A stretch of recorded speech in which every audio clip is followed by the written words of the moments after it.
Condoleezza Rice had a meeting with Muammar Qaddafi in 2008. Now, some people are criticizing the Bush administration for working with Qaddafi back then. I think that is an unfair criticism because they struck a deal. Sometimes you strike a deal with your enemies, and he turned over his weapons of mass destruction, which he apparently had some, which means that he had a lot more than Saddam Hussein did. I always thought that was a good deal. It was one of the few things that I praised the Bush government for. They did that right. And by the way, since they did that, when the civil war broke out in Libya, Qaddafi didn't have weapons of mass destruction. So they're totally wrong to criticize the Bush administration for that. Now, Condoleezza Rice does not talk about that. She talks about, in this case, a very creepy interaction with Qaddafi. She said, quote, he said, "I have a video for you." And I thought, oh my goodness, what is this going to be?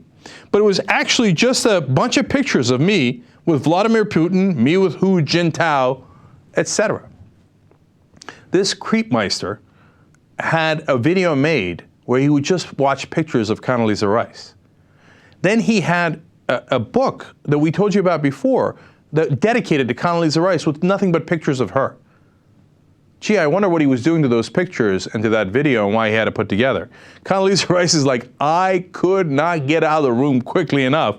She also said, quote, apparently she's quoting Qaddafi here. Qaddafi says, according to Rice, "I have Libya's best composer, most famous composer, write this song for you." And it was called Black Flower in the White House. Oh, that's wrong, man. That's just wrong.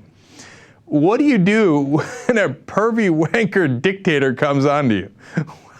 Rice was right. She ran for the hills. She's like, oh, great, fantastic, thank you very much. I gotta go.